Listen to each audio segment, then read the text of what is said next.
Here, and thanks to Director Lai for another very warm welcome. This second day for me in Taipei.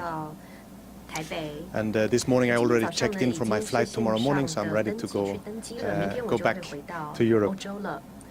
And I was telling someone last night that tomorrow evening I will be able to say goodnight to my 7-year-old daughter before she falls asleep. So it's a tight visit for me to this beautiful country, but I return swiftly and will be back Friday night. I'd like to thank not only Director Lai for the warm welcome, but also the organizers yesterday and today for everything being so impeccable and nice, and it's really a privilege to be here. And I will then talk about national human rights institutions in the European Union. I'll explain a little bit about the organization I come from and about myself briefly. But before doing that, not to recognize all of the faces. How many of you heard me going on about everything yesterday? How many participated yesterday? So 3, 4, 5 of you. So apologies to those who will hear some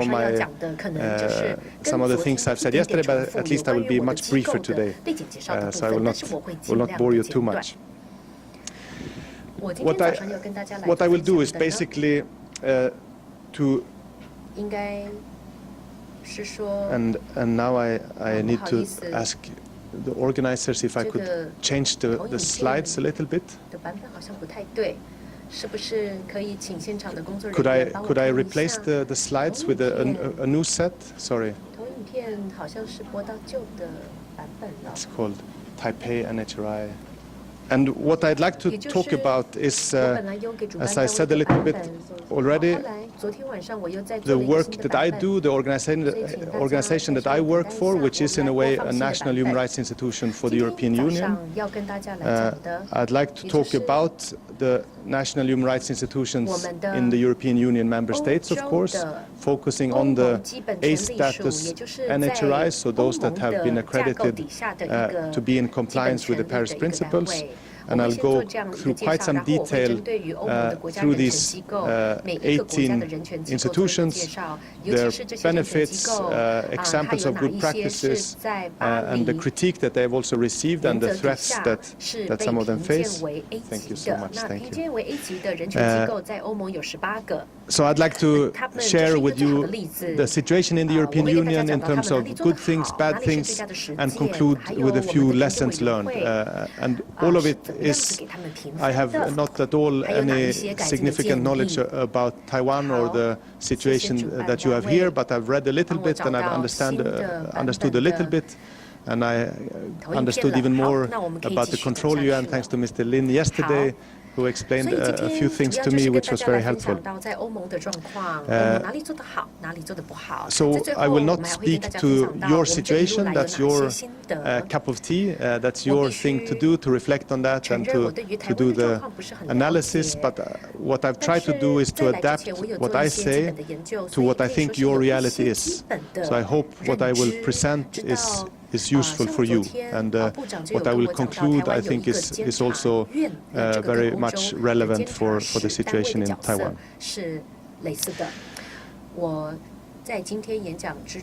I used this slide also yesterday. So basically, I work for an organization. As I said, it is a sort of a national human rights institution for the European Union.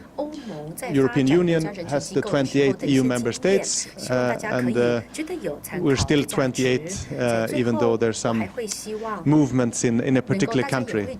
And depending on how that movement goes, we might lose 3 A status NHRIs: Northern Ireland, Scotland, and Great Britain, so England and Wales. But currently, at least, we're 28. We are located in this building, and at least when I left on Monday evening, I was one of these windows here, I think, on the 3rd floor.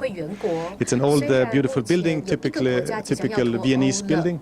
And we're located, this is the Danube, the river, and this is the city center, and we're just outside the core of the city center in Vienna. I worked there for 10 years. Before that, I worked a good 10 years as a university lecturer, teaching in Europe, but also in Asia and the US. And I've also done a lot of work on human rights in Asia and Africa, including quite a bit of work on establishing an NHRI, a National Human Rights Institution in the People's Republic of China. And on that I worked with one of the leading experts on national human rights institutions, an Australian professor. So I learned a lot from him on NHRIs. Otherwise, my background is human rights law, so a lawyer, Swedish law first, and then international human rights law, international law, and specializing on procedures and mechanisms and these kinds of things. And the last 10 years then doing a lot of work on the European Union. The work of the agency is focused on the 28, so we don't deal with the situation in North Korea or in Syria or outside of the EU. Other than some issues that are on the border. So migration we deal with on the Mediterranean and to some extent also outside of the EU. And personally I'm involved in some of the external activities of the European Union, such as the human rights dialogues I also mentioned yesterday with the People's Republic of China, which is an annual exchange that the European Union has with China, and another 40 or so countries and entities around the globe. But typically I just focus on internal issues in the EU. And those of you who know that I spoke about the Fundamental Rights Agency on another 10 slides yesterday will be happy that I skip all those slides today and move to the last one of the slides that I have on the agency, and just stressing one thing. The agency is one out of many what is called decentralized agencies of the European Union. Others deal with criminal investigation, policing, border control, plant diversity, asylum, any issue. Just like a government, the European Union has these agencies.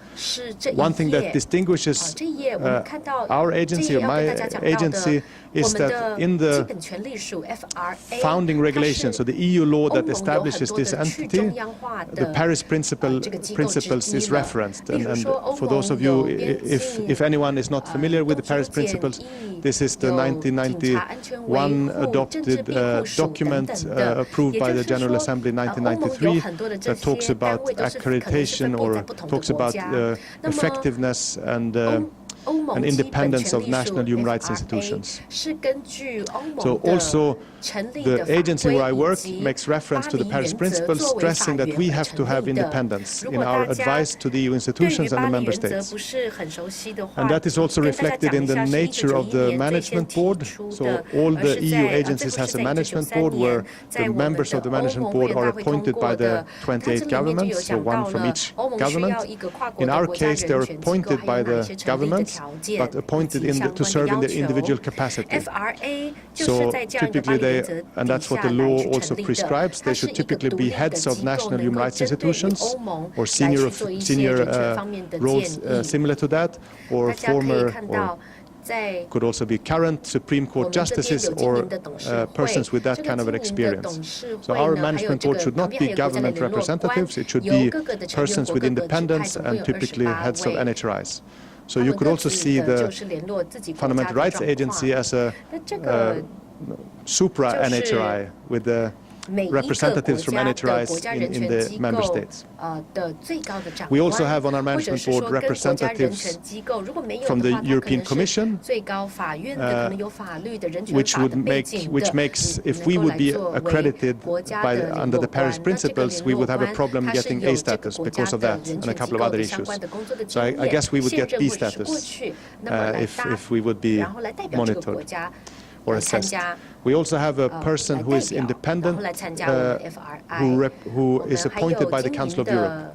So the Council of Europe is the bigger entity with 47 member states, and in order for us to coordinate well with the European Union's work with the 28 member states, we have a person appointed by the Council of Europe to make sure that the communication is very smooth and the collaboration is very smooth. And maybe final point, we're about 100 people sitting in this building in Vienna. 我们会跟这个欧洲的理事会去